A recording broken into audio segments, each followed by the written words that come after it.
or any memorandum of any department. That's why it was included in the law.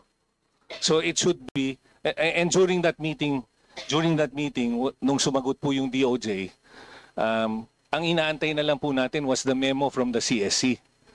So the CSC agreed to issue a memo during that meeting.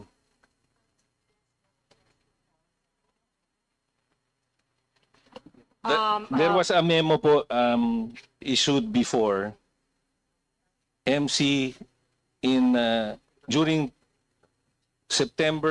August of 2004. Hindi lang po na-update yon.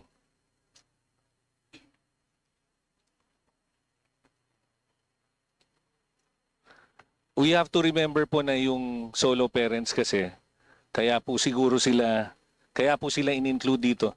Wala pong nag-aalaga sa kanila eh. Wala po silang kasama eh. So, when they go on parental leave,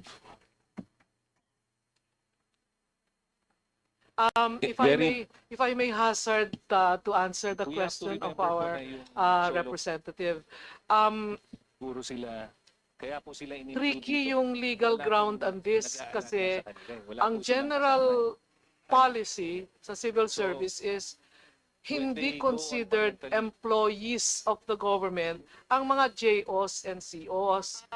So, kahit inilagay niya na whatever their employment status, wala nga po silang employment status. So to put them there, kahit i-mention yung pangalan nila na JOs and COs, the legal pitik is still they don't have employment status because the general civil service policy is that they are not employed by the government.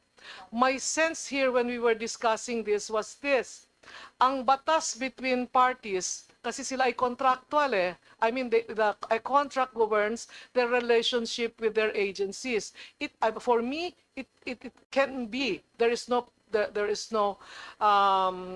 current prohibition on including the grant to them of a specific number of leaves within the period of their employment. So baka pwede pong yun ang ating solusyon dun sa Gordian knot ng magsasabi na regardless of employment status, even as they really don't have employment status in government, kasi nga JOs and COs sila.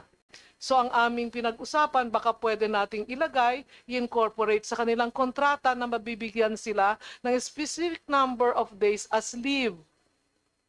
I think it bridges the need for them to be able to avail of the benefit without creating a legal tangle in terms of the implementation of policies. how can we formalize that po, Madam Chair?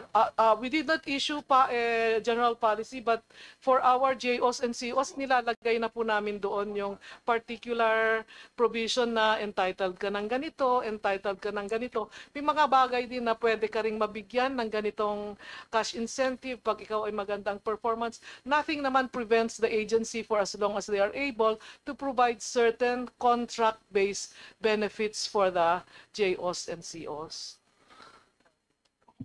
Can we expect this formalized bago po mag-plenary? I think because of the request of our congressman, perhaps it's time for the Civil Service Commission to study the possibility of issuing an formal circular in regard to this matter.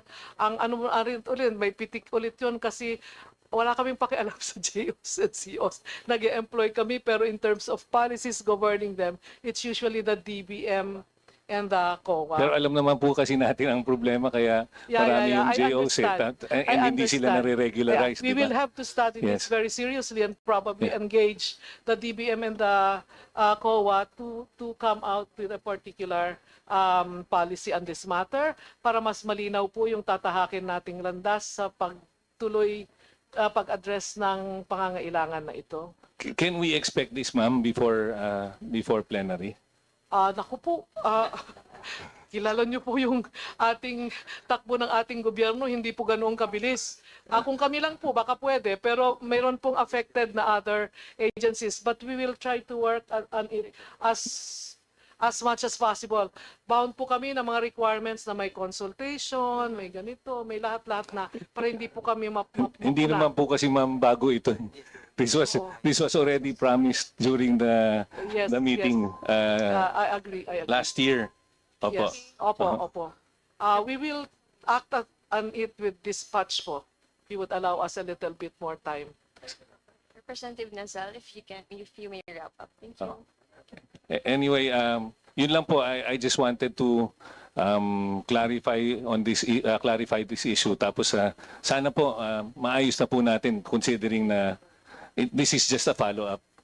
Opo. We will act on it as soon as possible. Thank you very much, Salamat din Madam po. Chair. Maraming salamat po. Thank you so much. It's a very valid and relevant issue. Okay, next in line is Representative Nathaniel Odocado. Thank you, Madam Chair, and thank you to Chairperson Yap and the whole Commission.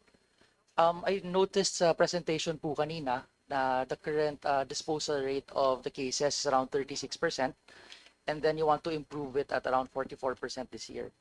And then by next year, it's around 45 or 50%? 45%. And then I checked the budget po. I assume that the line item specifically for this purpose is the administration of justice, which was given 177 million last year and 180 million this year.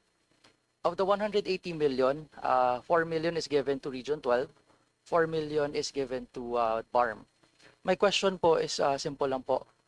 Of the said budget, what will be the strategy? Meron po bang modernization portion, digitalization portion to improve our case disposition? And how will we improve our regional access to justice given that 3 million increase lang siya with an increase trend of disposition rate? Thank you po.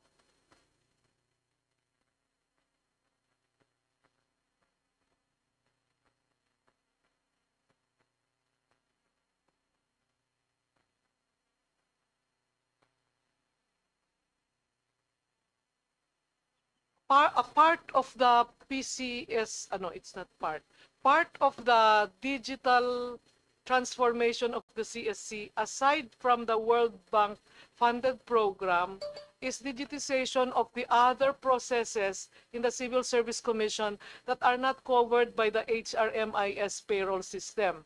This includes, for example, yung examination process up to the grant of eligibility. Hindi po yan kasama, so kailangan din nating i-digitize ito into one seamless process, di ba? Mula sa pag-apply hanggang sa pag-issue ng eligibility. Pangalawa po itong adjudication, and it is one of the programs for possibly meron ng pinag-aaralan, di ba, the how we will do it, yung case adjudication, kasi magsisimula ito sa digitization ng lahat ng case records. Digitization of case records, and we are now in the process of looking at reviewing the process of adjudication mula sa point of filing, sa point of origination, up to processing by the field office, to the regional office, up to the central office. Parang kumbaga business process review. Saan dito yung mga malalaking obstacles, saan dito yung mga pwedeng tanggalin para mapabilis na yung takbo. As to the role of digitization, importante to kasi pwede na ngayon, baka pwede nang mag-file online ng kaso, magbigay ng notices ng hearings and all that by online. Ganon din po yung vision for case adjudication. Definitely, digitalization will help facilitate the decision of cases. Kasi your records will be better managed rather than paper records that rot usually in storage houses, in the field offices and regional offices. We will have to overcome the challenge, especially sa mga aging cases. Nakakalungkot po yung mga pagkatagal-tagal ng kaso, na-resurrect na yung na po, yung namatay na po yung concerned empleyado, nandun pa, pending pa yung kaso. Reality din po ito, pero hindi naman karamihan. But what I'm saying, it is always beneficial for the civil service that cases are disposed with dispatch. Kasi rights ito at saka benefits ang nakasalalay. Thank you, Chairperson and the Commission. Just to congratulate you also for passing the new RACs I'm very happy with the inclusion of CODI in the new rules. That will be all, Madam Chair. Thank you. Thank you so much, Representative Adocado. Next is Representative Terry Ridon from the part of the minority. Thank you. Thank you, Madam Chair. Is the CSB here? Yes, we have questions on the eligibilities for CESO officers. So can you state for the record what are the requirements for a candidate to take the written exam? Please respond. Good morning, sir, Madam Chair. The requirements for application for the written exam. We have experience in 3 years experience, managerial and supervisory experience, and also filling up of a application form, and also the PDS and service record of our candidates. Thank you for the response. So you have mentioned that you need to have like 3 years managerial experience, and secondly, you have to fill up the application form. Is that correct? Yes. Please respond to the Yes, for the sir. record. Yes, sir.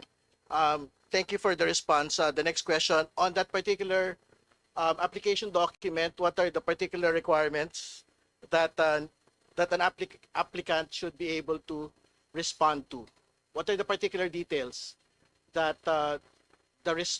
candidate should be able to positively make in that particular document? Sir, the salary grade, the position of the candidate and the salary grade, the office where he or she is employed, and also the complete attachment of the personal PDS. So is it correct that part of that particular document is that a person should have good moral character? Yes, sir. Yes, sir. Is it also correct that in that particular document that the person should not have been dismissed from the service for cause? Is that correct? Yes, sir. It's part of the PDS, sir. And is it correct that if a person has been dismissed for cause, he should immediately be dropped? His candidature should be dropped as part of the CESO. Is that correct? Or will it still be considered? For the application for CES written exam, sir, if there is an information about that, disqualification, hindi rin po ito na. Sir, can you repeat the response, please? So I'll read for the record what the question in the form is.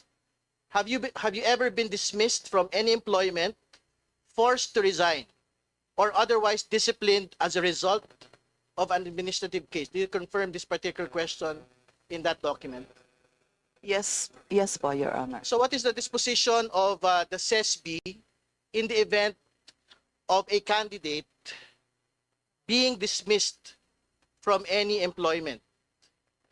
How would you dispose of a particular application? Will this be positively considered or will it be rejected? It will not be accepted. The application will not be accepted for the CES written exam. Yes, that is correct. And that is my question, Your Honor, because I think within the CESO list is a particular person named Melissa Aradanas, who is an assistant secretary in the Department of Housing. She was part of that final list of CESO applicants that had been approved in the last government. So do you confirm this particular person as part of that CESO list? Yes, Your Honor.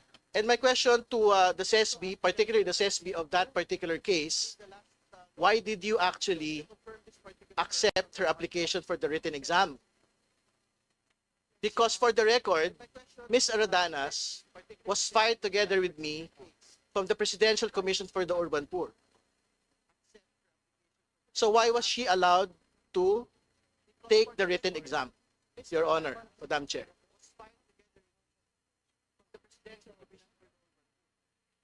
Thank you,